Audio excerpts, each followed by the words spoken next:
Olá, caro estudante, bem-vindo mais uma vez. Nós continuamos tratando de noções básicas do direito tributário e hoje nós vamos falar de uma espécie de tributo chamado empréstimo compulsório. Nós vimos nas aulas anteriores de que o sistema tributário nacional é dividido em 5 espécies tributárias, que são impostos, taxas, contribuições de melhoria, empréstimos compulsórios, que veremos hoje, além das contribuições especiais, que veremos em outro encontro. O empréstimo compulsório ele está descrito lá no artigo 148 da Constituição. E aqui vamos fazer uma ressalva. O Código Tributário Nacional, em 1966, quando foi aprovado e entrou em vigor em 67, ele não previu essa espécie tributária. Lá nós só temos 3: impostos, taxas e contribuições de melhoria. Não temos o empréstimo compulsório lá no Código Tributário Nacional, mas a Constituição de 88, em seu artigo 148, assim estabelece essa espécie tributária. E ela tem características bem especiais. Primeiro, é somente a União que pode instituir esse tributo. Somente a União. Ele é de competência exclusiva, portanto, ele exclui estados, Distrito Federal e municípios da instituição desse tributo chamado empréstimo compulsório. Segundo, ele não é instituído mediante lei ordinária, mas mediante lei complementar. Então ele exige uma lei complementar, portanto, de hierarquia maior do que uma lei ordinária para a sua instituição. Então, nós já temos aí 2 características que diferenciam ou que marcam esse tributo. É lei complementar e somente a União poderá instituir. E ele estabelece, então, em 2 incisos, quais são as condições, no artigo 148 da Constituição, ou quais são as situações que permitem a instituição desse tributo, chamado empréstimo compulsório. Ele tem uma característica também muito particular.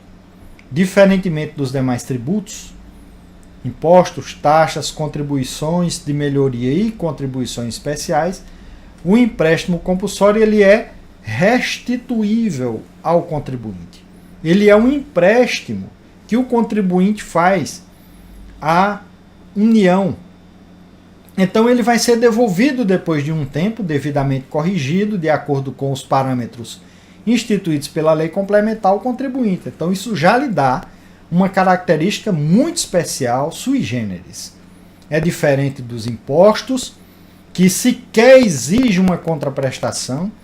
Ela é diferente de uma taxa que é para custear um serviço que seja prestado ou posto à disposição, que não vai restituir, é para remunerar aquele serviço prestado. Ele é bem diferente da contribuição de melhoria, que é para custear uma obra pública, não retorna, não vai voltar para o contribuinte. Então o empréstimo compulsório ele tem essa característica diferenciadora de ser devolvido pela União aos contribuintes depois de um determinado tempo. Então, para que o empréstimo compulsório é instituído? Primeiro, para atender despesas extraordinárias que a União promova, decorrente de uma calamidade pública, uma situação de calamidade. Nós somos muito abençoados no Brasil, não temos terremotos de proporções gigantescas, não temos tufões ou situações em que tragam prejuízos gigantescos. Às vezes a gente tem certas situações, recentemente nós tivemos uns deslizamentos de terra no estado do Rio de Janeiro que causaram grandes prejuízos. Nós tivemos uma catástrofe em Mariana, lá no estado de Minas Gerais, pelo rompimento de uma barreira de contenção lá da indústria extrativista, do extrativismo ali naquele estado. Porém, o Brasil tem poucas calamidades públicas, digamos assim, de eventos da natureza. mas em caso de ocorrência de uma calamidade pública e reclame somas vultosas de recursos para fazer face a essa calamidade, a União poderá instituir o empréstimo compulsório. A forma de arrecadação, o modo como vai ser, é a lei complementar que vai definir. Um outro caso que justifica o empréstimo compulsório é uma guerra externa, o país está envolvido numa guerra externa, e aí precisa de dinheiro para custear as despesas da guerra, ou a iminência da guerra, se preparar para uma guerra, então a União poderá instituir esse tributo chamado empréstimo compulsório.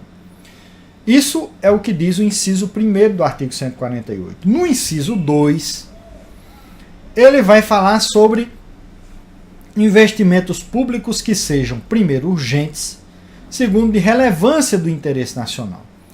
E deve ser observado o artigo 150, inciso 3b, que é a questão do princípio da anterioridade. No caso do inciso 2, de investimento público urgente e de relevante interesse nacional, deve ser observado o princípio da anterioridade, que é aprovar-se a lei complementar em um ano e a União só poderá cobrar o tributo a partir do ano seguinte.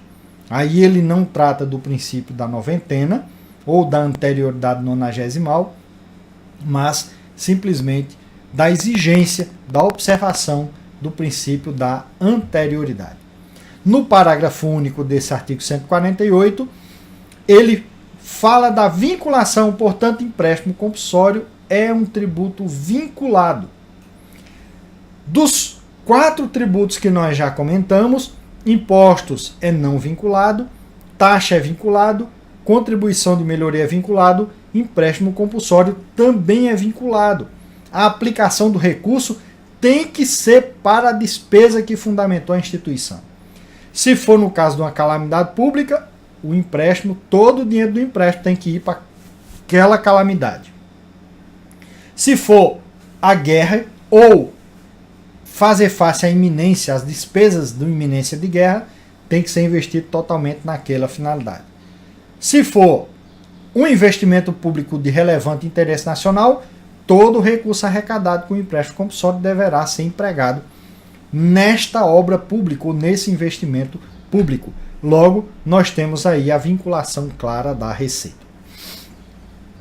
Avançando mais, nós queremos chamar a atenção, nós já comentamos, e eu vou voltar um pouquinho, que o inciso 2 fala do princípio da anterioridade, e aqui no inciso 1, onde fala de despesas extraordinárias com calamidade pública e guerra ou iminência de guerra, há uma observação no parágrafo 1º do artigo 150 da Constituição Federal, e é claro, nós vamos já explicar porque isso, diz que não se aplica a esse inciso 2 princípios. Não se aplicam o princípio da anterioridade nem o princípio da anterioridade nonagesimal ou da noventena. Por quê? Imagina o seguinte, o país entra em guerra em janeiro de um ano. Se ele precisar instituir e respeitar o princípio da anterioridade, primeira coisa, vai ter que esperar de janeiro de um ano até janeiro do outro ano para poder cobrar. Ou uma calamidade pública que aconteça, por exemplo, no mês de novembro, que eu preciso urgentemente desse dinheiro, que esse dinheiro entre nos cofres públicos, vai esperar até dezembro, janeiro, fevereiro, completar 90 dias para começar a cobrar aquele tributo. Então, por conta da causa que é urgente, que é grave, que é iminente, não se aplica o princípio da anterioridade, nem o princípio da anterioridade nonagesimal, no caso do empréstimo compulsório. Empréstimo compulsório é um tributo restituível. É o único tributo restituível instituído por meio de lei complementar. O seu fundamento é a Constituição no artigo 148. Já vimos que é uma receita vinculada e ela é vinculada porque ela se destina a empregar o dinheiro e não pode ser noutra coisa. nas despesas extraordinárias, quer seja de calamidade, de guerra iminente ou já do estado de guerra, ou de investimento público urgente e relevante. Caro estudante, nós desejamos a você bons estudos e até o próximo encontro, se Deus nos permitir. Um grande abraço e até lá.